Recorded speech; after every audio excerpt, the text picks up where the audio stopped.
Should we move the three-point shot back, three-point line? No. Well, the league would become a gimmick if they did that.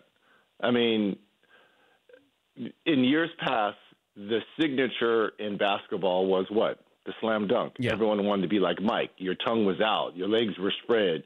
You were trying to jump from the free throw line like Dr. J. The dunk was, and at times can be, the most thrilling act in our game. But over the last 7 to 10 years, 15 years, it's been the three-point shot. And if you go to any local playground, if kids are still playing on the playground or YMCA or gym or whatever, kids aren't trying to have their tongue out and, jump like Michael Jordan, because they can't. But everyone can think they can shoot like Steph Curry. And his pregame ritual and his dribbling and his shooting from 25, 35, 45 feet, everyone thinks they can do that when they walk into a gym. The three-point line has revolutionized what youth basketball is now. It's not the dunk. It's three-point. People want to be like Steph Curry, like Klay Thompson. It's no longer the high flyers. It's all about the shooters. And amen. But what if I took out the three-point shot completely? How would that would Golden State be so much better than everybody else without the three-point line? Yes, they would, because it'd just be long twos. Right? It would just be long twos. But they're not taking, I think, Paulie, what are they, 18th in three-pointers attempted so far this season? Yes. Third in efficiency, though, third best percentage. But doesn't that surprise you? They don't do volume. Houston does volume. The Golden State Warriors don't.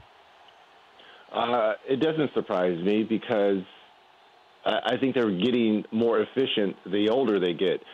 Remember, analytics for Houston is huge. Yeah. They want to beat you from threes, free throws, and layups. Whereas Kevin Durant's game is still mid-range. It's an old-school game.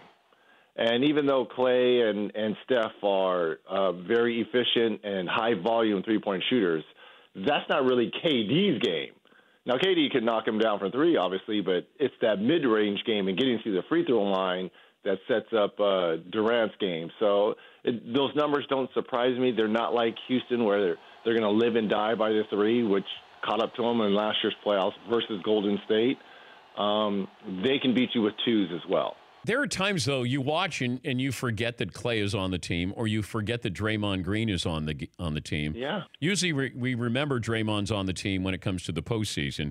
And then Klay has these nights, like every 5 or 6 nights, where you go, oh, that's right, that guy. The fact that, like, catch and shoot, and which is amazing, Reg. He had the ball, I think, a total of 90 seconds last night. Mm-hmm.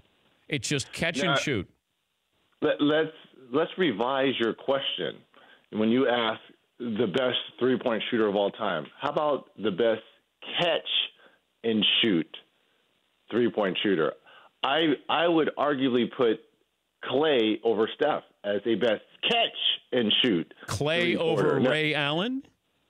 I might put Klay. That's very good. That's very good. Very good.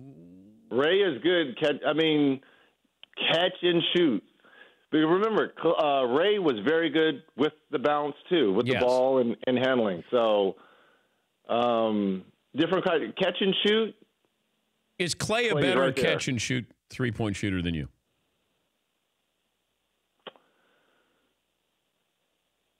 I will plead the fifth. Okay. I'm going. You know what? I'm going to do the Tom Brady. Klay is arguably one of the greatest of all time, and I would say Klay. I'm going to do the Tom Brady. Okay. You can't nominate yourself, right? Yeah. I'm doing the Tom. Man, I'd love to see you today. It's like Reggie at 28 in today's NBA game.